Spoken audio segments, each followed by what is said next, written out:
വോട്ടുകളുടെ ആരോപണങ്ങളുടെ പശ്ചാത്തലത്തിൽ തൃശൂർ DCC മണ്ഡലത്തിലെ വോട്ടർ പട്ടികയിൽ വിശദമായ പരിശോധന നടത്തുന്നു. പ്രാദേശിക നേതാക്കളുടെ സാന്നിധ്യത്തിലാണ് പരിശോധന. ഇപ്പോൾ DCC പ്രസിഡന്റ് മാധ്യമങ്ങളെ കാണുന്നു. അതിന്റെ പരിശോധന ആരംഭിച്ചിരിക്കുകയാണ്. തുടർ ദിവസങ്ങളിൽ ഇത്തരത്തിൽ ഓരോ മണ്ഡലങ്ങളുടെ പരിശോധന നടത്തും. ഇത്തരത്തിലുള്ള ക്രമക്കേടുകൾ കണ്ടെത്തും. ആ ക്രമക്കേടുകൾ കണ്ടെത്തിയാൽ അത് തെളിവ് സഹിതം ഞങ്ങൾ പുറത്തുവിടും. ഈ ക്രമക്കേട് ജനാധിപത്യ വിരുദ്ധമായ അധാർമികമായ ഈ ക്രമക്കേട് പുറത്തു കൊണ്ടുവരിക എന്നുള്ളതാണ് രാഹുൽ ഗാന്ധി ചെയ്തത്. അതിനെ ശരിവെക്കുന്ന രീതിയിലാണ് കേന്ദ്രമന്ത്രിയായിട്ടുള്ള സുരേഷ് ഗോപി വിജയിച്ച ഈ മണ്ഡലത്തിൽ നടന്നിട്ടുള്ളത്. തീർച്ചയായും ഈ പോരാട്ടം എന്ന് പറയുന്നത് തെരുവിൽ ഉണ്ടാക്കേണ്ട പോരാട്ടമല്ല, ജനങ്ങളെ ചേർത്ത് പിടിച്ചുകൊണ്ട് ജനങ്ങളുമായുള്ള പോരാട്ടമാണ്. ആ പോരാട്ടം നയിക്കാതെ BJPയുടെ കയ്യിലെ കരുവായി CPM മാറി എന്നുള്ളത് ഏറെ ഖേദകരമാണ്.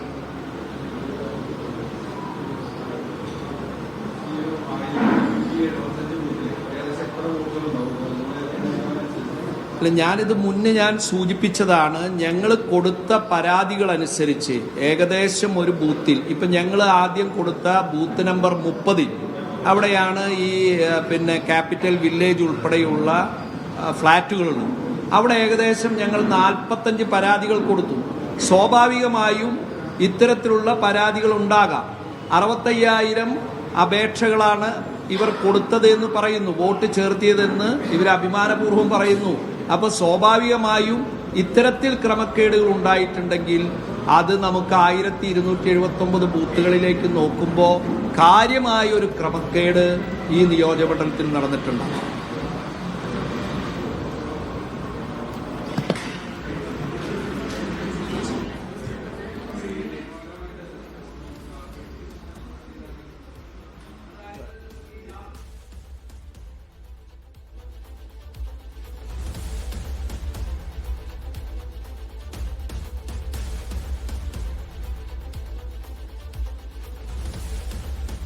തൃശൂരിലെ വോട്ടർ പട്ടിക DCC പരിശോധിക്കുകയാണ്. പ്രാദേശിക നേതാക്കളുടെ സാന്നിധ്യത്തിലുള്ള പരിശോധനയാണ് നടക്കുന്നത്. ഇപ്പോൾ DCC പ്രസിഡന്റാണ് മാധ്യമങ്ങളോട് സംസാരിച്ചത്. അദ്ദേഹം CPMന്റെ ഭാഗത്തു നിന്ന് വീഴ്ചയുണ്ടായിട്ടുണ്ട്, CPM ഇതിന് കൂട്ടുനിൽക്കുന്നു എന്ന തരത്തിലുള്ള ആരോപണങ്ങളാണ് കോൺഗ്രസ് അവിടെ ഉന്നയിച്ചുകൊണ്ടിരിക്കുന്നത്. ആ വോട്ടർ പട്ടികയുടെ പരിശോധന തുടർന്നുകൊണ്ടിരിക്കുന്നു. കൃത്യമായ വോട്ടുകൾ രേഖപ്പെടുത്തിയിട്ടുണ്ടോ, അധിക വോട്ടർമാരുണ്ടോ, ഇല്ലെങ്കിൽ എന്തെങ്കിലും മിസ്റ്റേക്കുകൾ വോട്ടർ പട്ടികയിൽ സംഭവിച്ചിട്ടുണ്ടോ എന്നൊക്കെയുള്ള കാര്യങ്ങൾ സൂക്ഷ്മമായി പരിശോധിക്കുകയാണ്. ഓരോ പ്രാദേശിക നേതാക്കളും ചേർന്ന് DCC ഓഫീസിൽ അതുമായി ബന്ധപ്പെട്ടുള്ള നടപടികൾ നടന്നുകൊണ്ടിരിക്കുകയാണ്. DCC പ്രസിഡന്റാണ് ഇപ്പോൾ മാധ്യമങ്ങളെ കണ്ട് കാര്യങ്ങൾ വിശദീകരിച്ചത്. തൃശൂരിലെ വോട്ടുകളുമായി ബന്ധപ്പെട്ടുള്ള കോൺഗ്രസിന്റെ ഭാഗത്തു നിന്ന് ഉള്ള പരിശോധനകളാണ് ഇപ്പോൾ നടന്നുകൊണ്ടിരിക്കുന്നത്. ആരോപണങ്ങൾ ഏതൊക്കെ, അതായത് CPMനെതിരായിട്ടുള്ള ആരോപണങ്ങളാണ് ഇപ്പോൾ DCC പ്രസിഡന്റ് കാര്യമായി പറഞ്ഞുകൊണ്ടിരുന്നത്. നടരാജ് പരശുറാം ചേരുന്നുണ്ട്. നടരാജ്, CPMനെതിരെ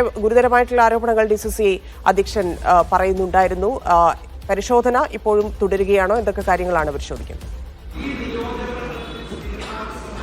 രാഹുൽ ഗാന്ധിയുടെ പ്രഖ്യാപനത്തിന് പിന്നാലെ DCC വോട്ടർ പട്ടിക പരിശോധന തുടങ്ങിയിരിക്കുകയാണ്. ഒരുപക്ഷെ കേരളത്തിൽ ആദ്യമായിട്ടായിരിക്കും ഒരു DCC ഇത്തരം പരിശോധന തുടങ്ങുന്നത്. ദൃശ്യങ്ങളിൽ കാണാം DCC അതിൻ്റെ 2024 കാലത്തുള്ള വോട്ടർ പട്ടിക ബൂത്തിൽ ചുമതലക്കാരെ വെച്ചുകൊണ്ട് പരിശോധിക്കുന്ന ദൃശ്യങ്ങളാണ് ഈ കാണുന്നത്. വിശദമായ പരിശോധന തന്നെ ഇവർ നടത്തുന്നുണ്ട്. വോട്ടിംഗ് പട്ടിക ക്രമക്കേട് വലിയ രീതിയിൽ പുറത്തു വന്ന സാഹചര്യത്തിലാണ് ഇതിൽ എന്ത് ചെയ്യാൻ കഴിയുമെന്ന കാര്യം ഇവർ പരിശോധിക്കുന്നത്. അതായത് 2024 വോട്ടർ പട്ടിക പരിശോധിക്കുന്നു. അതുപോലെ തന്നെ വരുന്ന തദ്ദേശ തെരഞ്ഞെടുപ്പുമായി ബന്ധപ്പെട്ട വോട്ടർ പട്ടികയിലെ കാര്യങ്ങളും പരിശോധിക്കുകയാണെന്നാണ് DCC പ്രസിഡന്റ് പറഞ്ഞത്. നമ്മോടൊപ്പം കോൺഗ്രസ് പ്രവർത്തകർ പരിശോധന നടത്തുന്ന ചില സംസാരിക്കുന്നുണ്ട്. എന്തെല്ലാം കാര്യങ്ങളാണ് നിങ്ങൾ ശ്രദ്ധിക്കുന്നത്, പരിശോധിക്കുന്നത്? ഞങ്ങൾ കഴിഞ്ഞ ലോക്സഭാ തെരഞ്ഞെടുപ്പിലെ ബൂത്തുകൾ, ഈ നോർത്ത് മണ്ഡലത്തിലെ എല്ലാ ബൂത്തുകളും പരിശോധിക്കുകയാണ്. 30-ാം ബൂത്താണ് പരിശോധിച്ചിട്ട് അന്ന് നമുക്ക് ഒരു ഫ്ലാറ്റിൽ നിന്നും 9 വോട്ട് കണ്ടെത്തിയത്. ഇതിന്റെ അടിസ്ഥാനത്തിൽ ഇവിടെ കൂടുതൽ ഫ്ലാറ്റുകളാണ് ഈ പോകുന്ന പ്രദേശത്ത്. അപ്പോൾ അതുകൊണ്ട് ആളില്ലാത്ത ഫ്ലാറ്റുകളിൽ ഒരുപാട് വോട്ടുകൾ ചേർത്തിട്ടുണ്ട്. അപ്പോൾ അതിൻ്റെ ഭാഗമായിട്ട് ഞങ്ങൾ ഈ മണ്ഡലത്തിലെ എല്ലാ ബൂത്തുകളും പരിശോധിക്കുകയാണ്. ഞാനിപ്പോൾ പരിശോധിക്കുന്നത് 25-ാം ബൂത്താണ്. 25-ാം ബൂത്ത് പാട്ടരായിക്കുള്ളൊരു ബൂത്താണ്. അപ്പോൾ അത് അവിടെ ഫ്ലാറ്റുകൾ കുറവാണ്. എന്നിരുന്നാലും നമ്മൾ വളരെ സൂക്ഷ്മതയോടെ ഈ ലിസ്റ്റ് പരിശോധിക്കുകയാണ്. എന്തെങ്കിലും ഇത്ര നേരം നടത്തിയ പരിശോധനയിൽ എന്തെങ്കിലും ക്രമക്കേട് കണ്ടെത്തിയിട്ടുണ്ടോ? ഞങ്ങളിപ്പോൾ അന്ന് പരിശോധന നടത്തിയപ്പോഴാണ് മറ്റേ കണ്ടെത്തിയത്. പിന്നെ അതിനുശേഷം ഞങ്ങൾ പൂങ്കുന്നം എൻ്റെ മണ്ഡലത്തിലെ സംബന്ധിച്ചോളം 4 ഡിവിഷൻ BJP കൗൺസിലേഴ്സാണ്. ഏറ്റവും കൂടുതൽ സംശയങ്ങൾ നമുക്ക് കാണാൻ കഴിയുന്നത് അത്തരം സാധാരണ രീതിയിലേക്കാളും വലിയൊരു തോതിലുള്ള ഒരു വളർച്ച, വലിയൊരു കൂട്ടിച്ചേർക്കലാണ് അവിടെ കാണുന്നത്.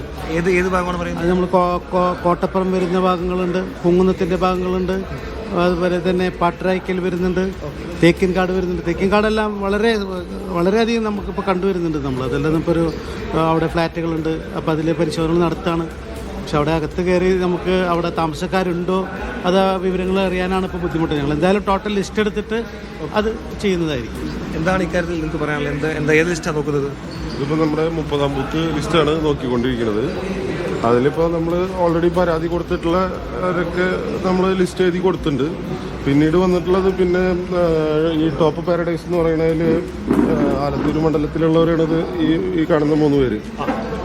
അതിൽ ഷിഗിൻ രാജ്, രാജേന്ദ്ര പ്രസാദ്, ഇവർ 3 പേര് ആലത്തൂർ മണ്ഡലത്തിൽ നിന്ന് ഇങ്ങോട്ട് അവിടെ നിന്ന് കട്ട് ചെയ്തിട്ട് ഇങ്ങോട്ട് ഇത് ഈ ഇലക്ഷന് വേണ്ടിയിട്ട് മാത്രം ഇങ്ങോട്ട് മാറ്റിയിട്ടുള്ളതാണ് ഈ 3 പേര്.